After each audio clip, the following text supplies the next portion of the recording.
pendirian Universitas Siber Muhammadiyah ini bukan respon terhadap COVID. Dengan fakta yang sekarang, justru kadang teknologi menjadikan kemampuan bersosial masyarakat kita itu menjadi berkurang. Ya. Bagaimana kemudian Cybermu menjawab tantangan ini, Pak? Mengapa kok PJJ itu bisa efisien? Kok bisa cuma bayar segitu? Jangan-jangan nggak berkualitas.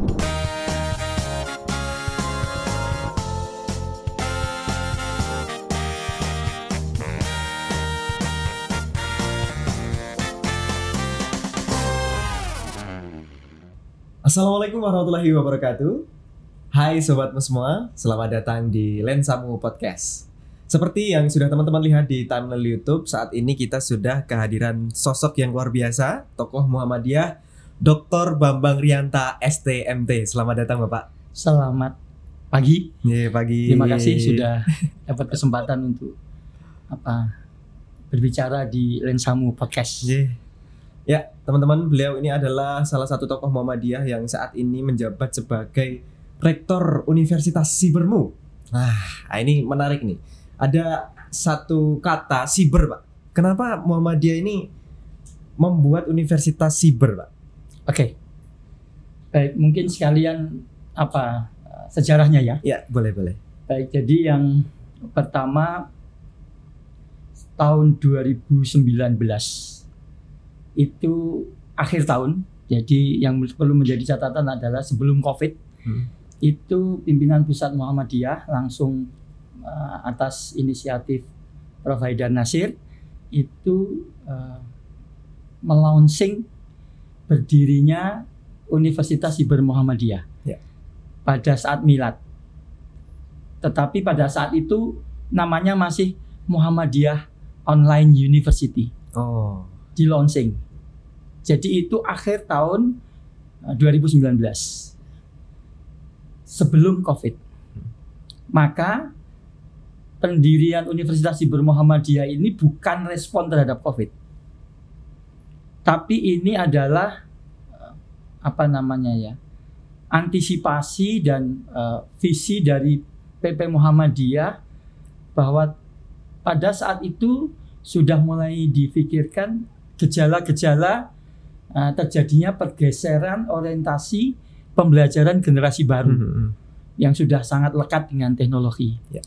Jadi di launching akhir tahun 2019, tetapi prosesnya sangat panjang, 22 bulan, banyak diskusi di situ. Ya, kita berdiskusi dengan Dirjen Dikti pada saat itu, Prof. Nizam dan timnya sampai berkali-kali, ada BIMTEK-nya juga, karena memang perguruan tinggi PJJ, singkatannya perguruan tinggi pendidikan jarak jauh, itu memang hal yang dalam tanda petik relatif baru, gitu ya. Meskipun aturannya sebenarnya sudah sangat lama ya, tetapi detailnya sampai ke instrumen pendiriannya itu pada saat itu belum ada.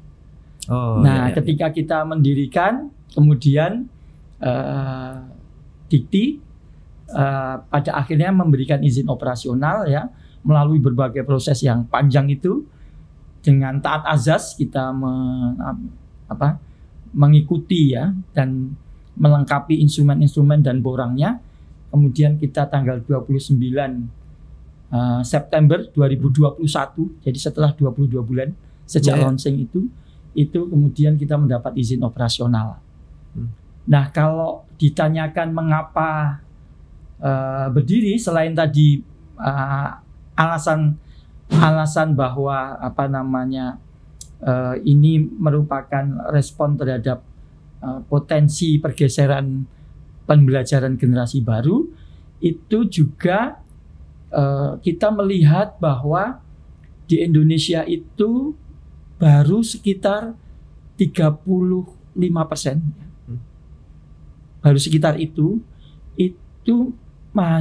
siswa yang lulus dari SMA dan SMK dan sederajat itu yang berkesempatan untuk melanjutkan pendidikan ke jenjang perguruan tinggi. Jadi masih ada 65% sekitar itu yang tidak berkesempatan. Padahal di negara-negara di sekitar kita itu, di negara-negara tetangga sampai juga ke mungkin Singapura, apalagi Korea itu hampir 100% Mas. Ya. Yang lulus SMA SMK itu bisa melanjutkan ke pendidikan tinggi. Mengapa mereka tidak bisa melanjutkan ke pendidikan tinggi? Ya tentu karena keterbatasan biaya, lokasi ya. Tidak mampu dijangkau oleh perguruan tinggi yang ada. Karena di Indonesia itu saat ini ada total sekitar 9 juta mahasiswa. Ya. 9 juta mahasiswa itu dilayani oleh perguruan tinggi negeri. Saya mungkin ada datanya sedikit. Perguruan tingginya hanya 125 Mas. Sementara perguruan tinggi swastanya 2.982. Artinya kalau kita kembali ke pembukaan Undang-Undang Dasar 45 ya, yang salah satu tujuan berdirinya negara kita ini adalah mencerdaskan kehidupan bangsa. Maka sebenarnya fakta hari ini secara objektif negara itu masih memerlukan bantuan swasta untuk bisa menjangkau masyarakat agar mendapatkan pendidikan atau tercerdaskan. Dalam hal pendidikan tinggi berarti dengan kerjasama perguruan tinggi negeri dan swasta itu pun itu baru bisa menjangkau tadi itu 35%. Nah, mengapa kemudian kok yang didirikan kok perguruan tinggi dengan modus tunggal PTS PJJ itu ya. Tadi kan arahnya sebenarnya juga ke situ. Jadi bisa dibayangkan kalau calon mahasiswa itu harus mengikuti perkuliahan di perguruan tinggi tatap muka atau konvensional, maka kan seluruh waktunya dia harus dedikasikan untuk itu. Maka hampir tidak mungkin kalau dia pada posisi bekerja. Oh betul. Ya kan? Dan banyak yang dari 65% itu memang banyak sekali yang sudah bekerja.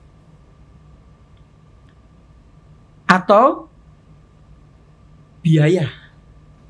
Ya, mungkin nanti ini kesana ininya ya. Tapi oke lah, yang itu nanti kita simpan mungkin ke berikutnya ya, ke diskusi kita berikutnya. Tapi prinsipnya pendirian ini dimaksudkan memang untuk membantu pemerintah meningkatkan apa yang disebut sebagai angka partisipasi kasar atau disingkat APK, yang tadi hari-hari ini kita masih sekitar 35%, supaya kemudian bisa ya harus jauh lebih banyak.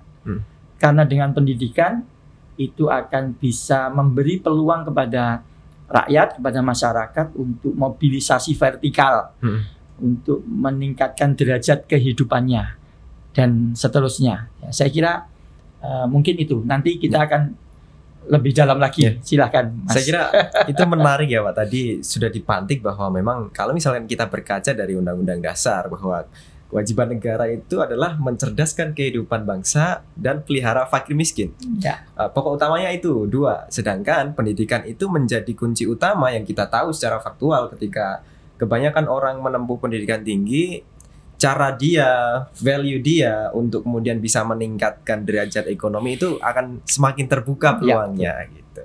Dan salah satu tujuan utama Sibermu adalah didirikannya Sibermu adalah untuk memfasilitasi teman-teman kita yang notabene mungkin bekerja dan mungkin waktunya terbatas dan mungkin juga punya derajat ekonomi yang kurang mampu gitu ya untuk bisa mengakses pendidikan gitu secara online ya Pak ya kalau di Sibermu ya. Iya.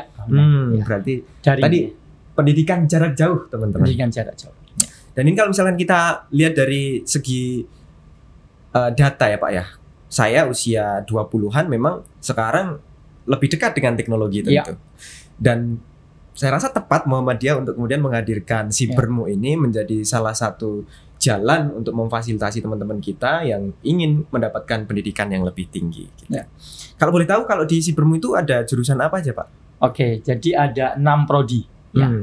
6 prodi itu ada informatika, sistem informasi, manajemen, akuntansi, hukum, dan administrasi kesehatan. Ya. Oh. Jadi memang betul tadi yang Mas sampaikan tadi bahwa Sibermu ini adalah satu perguruan tinggi PJJ. Ya.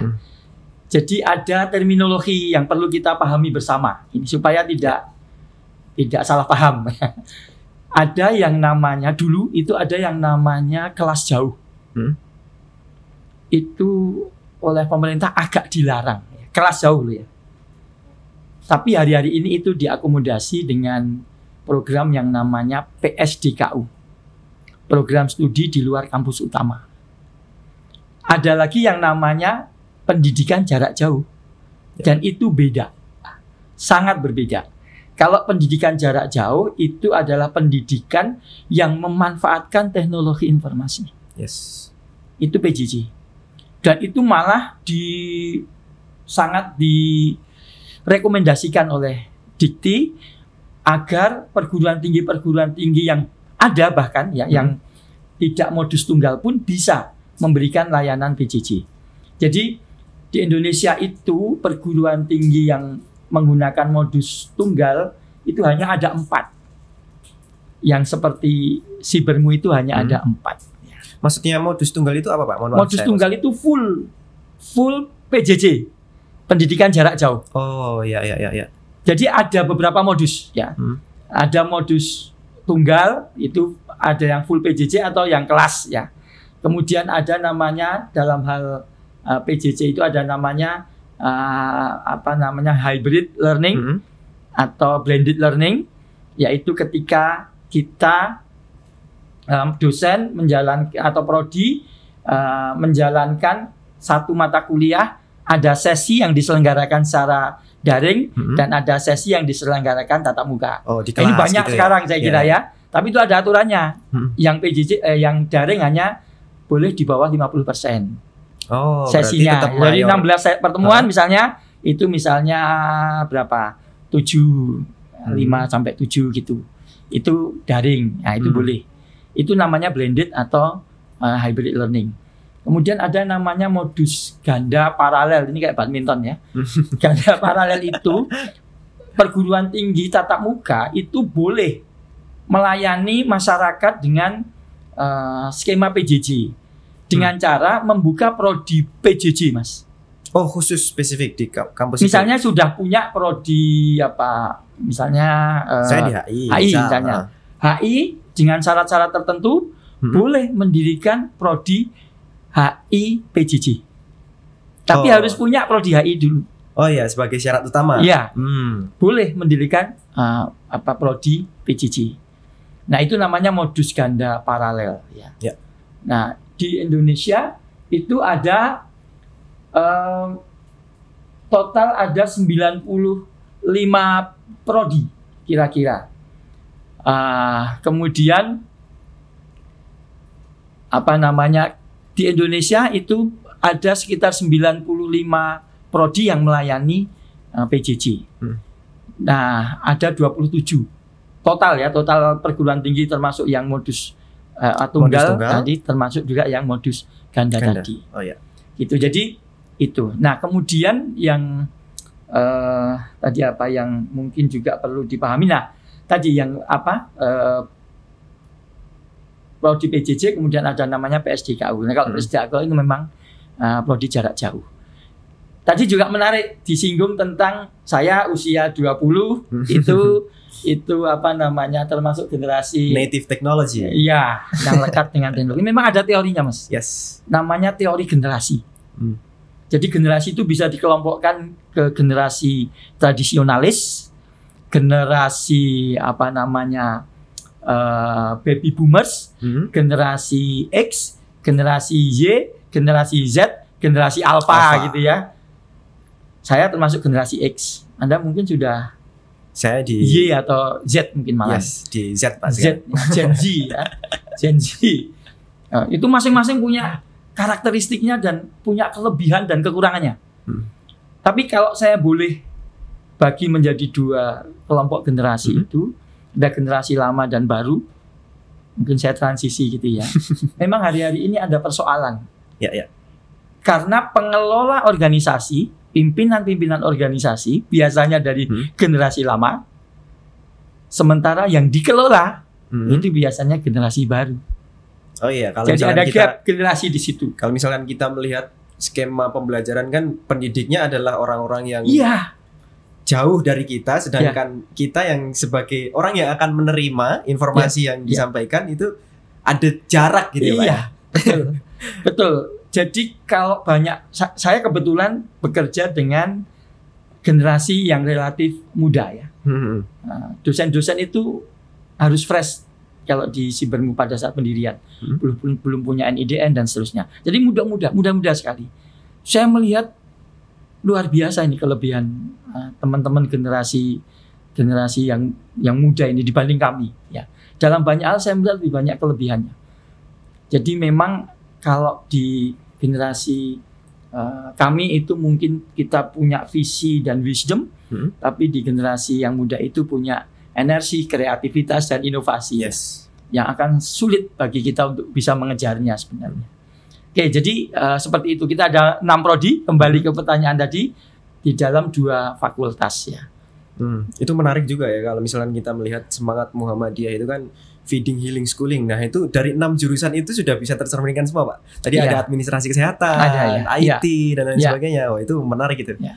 Kalau dan kita berencana nambah lagi. Semoga dalam waktu dekat ada tahun ini, Pak. 2, kemudian tambah kita upayakan 4 lagi. Jadi ya moga-moga tahun ini bisa lebih dari 10. Amin. Gitu. Itu rencana tahun ini semua, Pak? Atau mau sudah berjalan 2 bahkan. Yes. Informasinya tinggal nunggu SK yang 2. Nah, kemudian yang 4 berikutnya itu akan kita upayakan. Oh berarti memang secara flow untuk pendaftaran dan lain sebagainya itu sudah sangat kencang ya, Pak? Ya kencang alhamdulillah. Jadi begitu didirikan itu respon masyarakat sangat bagus. Pendaftar kita sudah dari lebih dari 34. Sudah di lebih dari 34 ya sekarang provinsi kita ya. Provinsi dari seluruh tanah air. Bahkan ada mahasiswa kami itu yang sedang berada di Rusia, ada yang sedang berasal di Taiwan, di Jepang, di Arab Saudi, sedang berada di sana meskipun masyarakat kita. Tapi belakangan pendidikan ngambilnya di Sibermu. Iya. Oh, keren banget itu. Ada mantan rektor, ada direktur rumah sakit yang pengen belajar hal baru. Iya.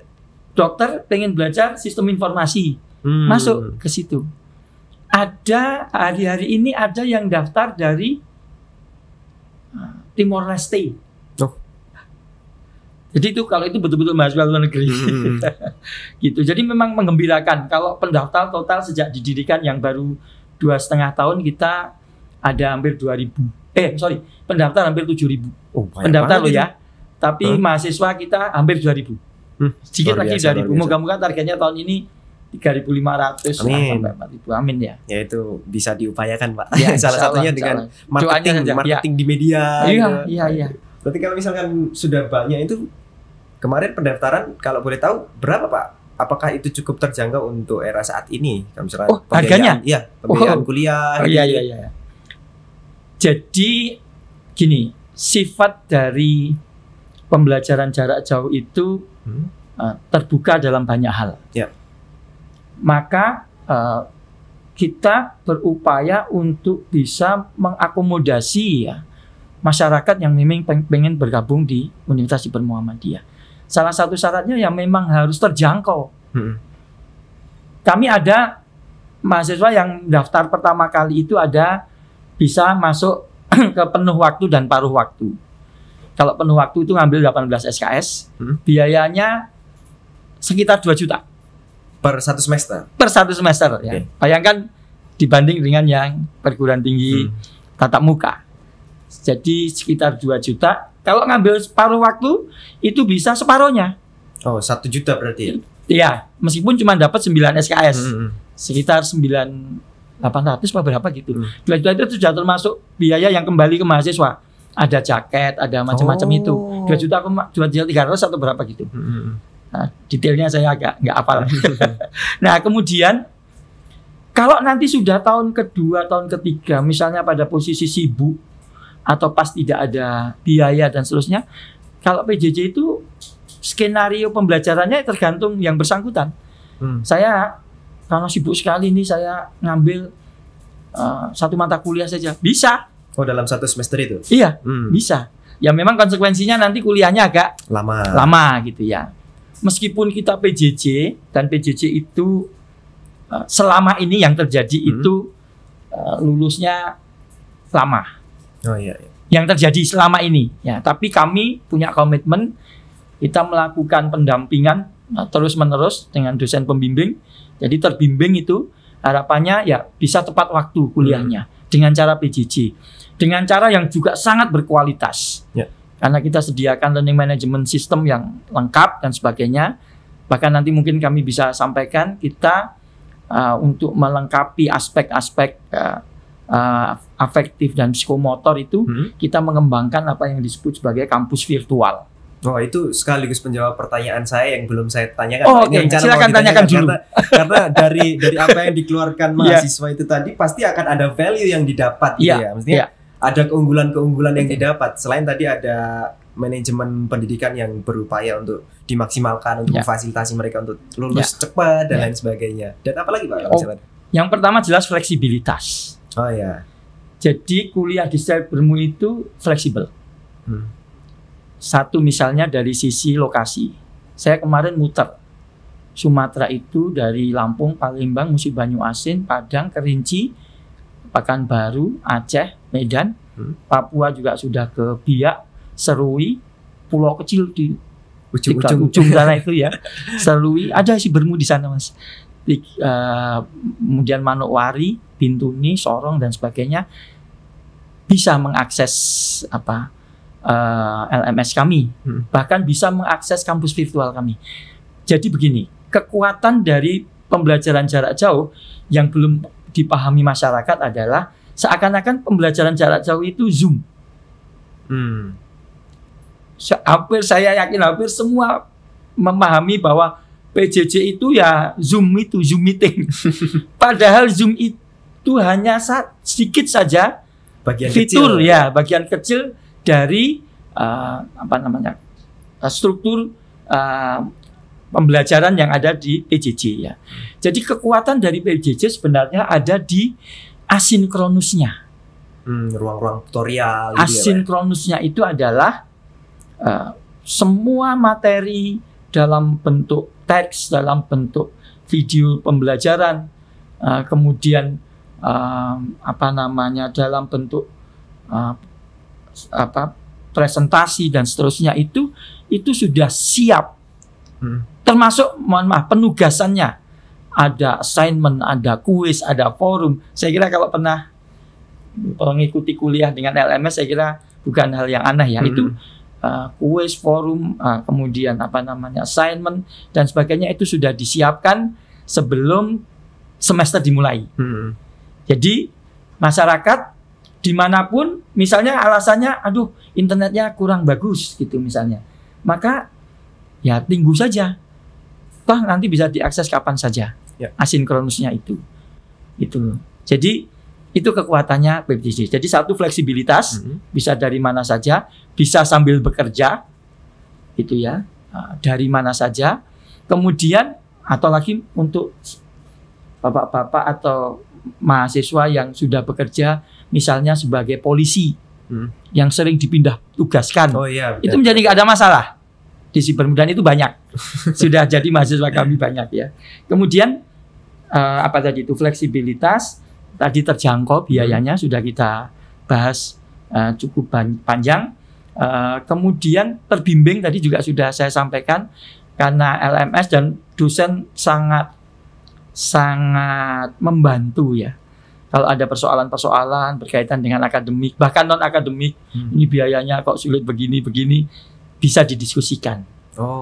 Sehingga alhamdulillah kami itu yang biasanya PJJ itu turnover-nya tinggi, peluruhan mahasiswa ya yang keluar semester sekian itu kami gitu ya, Pak, ya sangat kecil kami. Kemarin terakhir sempat diukur itu 2% saja. Dari total semua pendaftaran yang sudah masuk diterima, terus sudah kuliah sampai selesai cuma 2% itu. Dan tadi yang terbimbing tadi harapannya ini tahun ini kami semoga sudah punya lulusan. Oh berarti memang harusnya tahun ini atau tahun depan itu sudah ada yang diwisuda gitu ya Pak? Iya. Oh, akhir tahun inilah, moga-moga atau awal tahun depan lah. Itu sudah ada yang lulus insya Allah. Nah itu kalau misalkan ada jaringan alumninya, sepertinya itu juga bisa menjadi value yang ditawarkan ya Pak ya? Oh iya. Jadi nanti kita bahkan jangan salah, kami itu bahkan punya UKM. Oh, nah itu pelaksanaannya gimana Pak kalau misalnya dari jarak jauh itu? Iya. Mereka berdiskusi, mereka menjalankan aktivitas tetap dengan bantuan teknologi ya. Tapi semuanya kan misalnya UKM ada bahasa Inggris, ada UKM digital kreator, konten kreator dan seterusnya. Itu kan project itu kan bisa disiplin masing-masing kemudian nanti didiskusikan dan sebagainya kan. Oh iya. Jadi aktivitas-aktivitas itu tetap bisa terwadai di Universitas Siber Muhammadiyah. Itu. Dan insya Allah lah kita dalam hal kualitas kita terus upayakan. Bahkan kami sudah diminta untuk menjadi reviewer untuk penjaminan mutu PJJ yang dibuat oleh Simolek. Apa itu Pak Simolek? Salah satu badan atau lembaga yang dimiliki oleh Dikti yang mengelola pembelajaran jarak jauh itu, memberikan masukan dan sebagainya itu untuk wilayah Asia, kalau nggak salah Asia Tenggara. Kemudian kami juga sudah masuk dalam asosiasi PJJ namanya APPJJI dan Rektor Universitas Siber Muhammadiyah jadi salah satu penasihat. Luar biasa. Karena memang di Indonesia hanya ada 4. Hanya ada 4 yang PJJ yang bermodus tunggal itu. Gitu. Dan Muhammadiyah menjadi salah satunya tentu ya. Oh iya, tadi ada yang lupa saya. Mengapa kok PJJ itu bisa efisien? Kok bisa cuma bayar segitu? Jangan-jangan nggak berkualitas? Salah ya. Dengan teknologi itu kita bisa banyak melakukan lompatan-lompatan, kita bisa banyak melakukan hal-hal yang sebelumnya mungkin akan sulit dilakukan ya. Maka misalnya kita sudah paperless. Kami itu 1 semester paling habis untuk mengelola satu universitas habis 1 rem kertas. Tapi itu pun untuk kebutuhannya harus tanda tangan basah dan seterusnya itu. 1 rem kertas coba. Yang sama SD saja kalah itu ya. Maka menjadi efisien gitu. Sejak mahasiswa masuk bisa daftar pakai handphone, pakai apa saja silakan. Dari mana saja. Sudah nanti prosesnya, seleksi administrasinya dan seterusnya jalan sudah langsung jadi mahasiswa. Itu. Oke. Ada satu pertanyaan yang menurut saya ini fundamental untuk ditanyakan karena tadi mendengar penyampaian Bapak bahwa ketika kita berbicara soal 2 segmentasi masyarakat yang sudah mohon maaf sepuh dan juga mahasiswa yang baru atau generasi baru itu kan ada gap Pak. Salah satunya kalau misalkan tadi Bapak bilang orang-orang yang sudah lebih dulu dari usia saya itu kan punya wisdom, punya kemampuan diplomatik yang bagus. Sedangkan kalau kita punya creativity. Tapi ada satu hal yang menurut saya kan juga bantu-bantu ngajar Pak di Universitas Muhammadiyah Yogyakarta. Iya. Nah, menemukan satu fenomena di mana usia-usia saya itu ketika kita sudah dihadapkan dengan teknologi, kadang masalah etika itu agak berbenturan Pak. Jadi kalau misalkan kita jarang ketemu orang, dan ini sudah banyak sekali studi yang menyebutkan ini bahwa ketika kita jarang ketemu orang, banyak mengakses teknologi aja, interaksi lewat teknologi, maka kemampuan kita untuk mengelola moral value dan ethics value itu menjadi kurang. Nah, bagaimana kemudian Sibermu ini bisa menjawab soal tantangan ini, Pak? Karena saat ini itu ada semangat bahwa we have to humanizing technology. Jadi teknologi itu harus memanusiakan manusia sebetulnya. Tetapi dengan fakta yang sekarang justru kadang teknologi menjadikan kemampuan bersosial masyarakat kita itu menjadi berkurang. Ya. Bagaimana kemudian saya menjawab tantangan ini, Pak? Ini yang paling menarik dan pertanyaan ini saya terima di mana saja. Kapan saja. Selalu ada, ya. Mungkin dalam persepsi saya karena mungkin belum memahami nature-nya PJJ ya. suatu yang tidak bisa kita hindarkan sekarang ini. Ya. Saya ganti balik bertanya. Tadi akhlak ya. Values itu kan ujungnya ke akhlak kalau dalam bahasa kita. Pertanyaan saya itu adalah pertanyaan dari salah seorang tokoh Muhammadiyah juga, profesor, pada saat kami menguji disertasi S3 di UIN ya.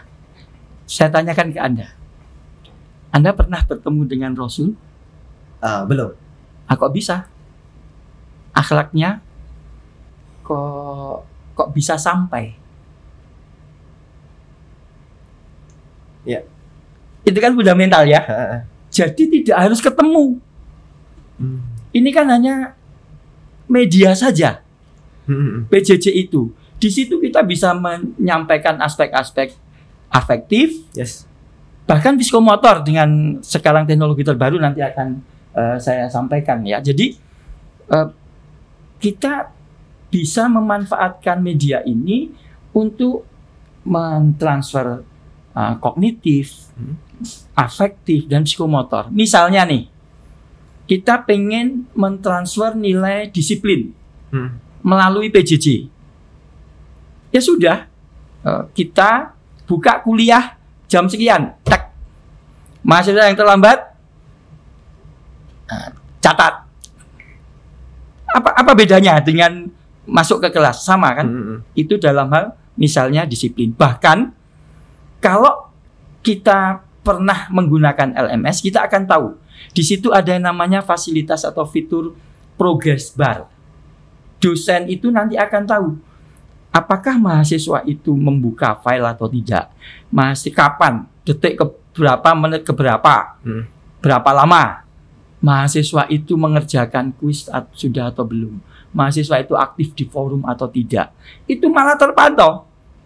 Yang kadang di dalam kuliah tatap muka biasa nggak kedetek itu. Mahasiswa ngapain aja setelah keluar dari kelas, dosen udah nggak tahu. Tapi di dalam LMS itu malah kecatat. Jadi kekuatan dari teknologi itu salah satunya adalah recording, ya, catatan, kemudian akurasinya dan sebagainya. Kalau mahasiswa mau komplain, ya udah yuk kita buka bersama. Loh ini Anda ngerjakannya cuma 3 menit, habis itu nggak ketahuan. Yang itu tidak bisa kedetek ya. Dalam beberapa kasus tidak bisa kedetek pada saat tatap muka. Ya. Jadi persoalan tadi kognitif, afektif, dan psikomotor itu tetap bisa kita kelola di pembelajaran jarak jauh. Nah, sehingga teknologi hari-hari ini itu menjadi memungkinkan kita untuk meningkatkan kualitas engagement atau attachment mahasiswa dalam perkuliahan ya. Engagementnya itu ditingkatkan kan, seperti itu mestinya ya. Itu semakin memungkinkan. Apalagi kalau Anda ikuti perkembangan teknologi sekarang itu ada AI, AGI apa namanya, Artificial Generative Intelligence. Ada ChatGPT 4.0 kecil itu ya, itu luar biasa. Ini yang mudah-mudahan mau nggak mau mestinya harus mengikuti itu. Itu luar biasa. Termasuk immersive teknologi, hologram ya. Yes. Sudah betul-betul seperti hadir gitu ya. Gitu. Ada namanya virtual reality, ada yang namanya augmented reality, ada yang namanya mixed reality. Dan itu semua di Sibermu kembangkan. Bahkan untuk kampus virtual yang lengkap, kita punya masjid, kita punya rektorat, kita punya tempat layanan, kita punya perpustakaan dan sebagainya. Mungkin di dunia kita yang kembangkan pertama. Dan itu kita kembangkan sendiri, tidak bekerja sama dengan perusahaan. Oh, berarti tidak melibatkan platform luar gitu ya? Tidak bekerja sama dengan perusahaan. Kan ada itu perusahaan-perusahaan apa namanya, pengembang imersif itu kan ada. Tapi kita enggak, karena kita punya teman-teman di SI, TI, dan mereka luar biasa mengembangkan itu, membangun sebuah kampus virtual. Tapi itu dan mirip metaverse, Pak? Ya, metaverse. Tapi untuk pembelajaran. Yes. Jadi nanti akan ada aset-aset, misalnya untuk praktikum loh ini. kedokteran yang dulunya harus pakai kadaver mahal tuh. Ini pakai hologram dan bisa dari mana saja. Kita bisa kolaborasi ya dari Papua misalnya dan tidak harus pakai headset ya. Kita memang kembangkan juga yang paling menarik kalau pengen imersif pakai headset ya. Headsetnya misalnya Oculus atau apa namanya kalau Vision Pro kalau Apple dan seterusnya itu. Jadi itu nanti kita bisa berkolaborasi. Bisa juga diakses pakai handphone, pakai itu.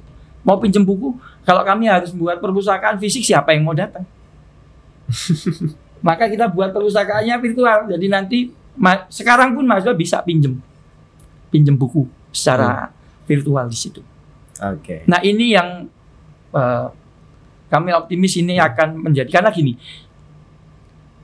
coba nanti silahkan di Google, mulai bergerak sekarang tidak lagi era 4.0, tidak lagi era digital 5.0 yang tadi melibatkan manusia tadi itu, kan yang 5.0 itu sekarang sudah 6.0, and that it's immersive.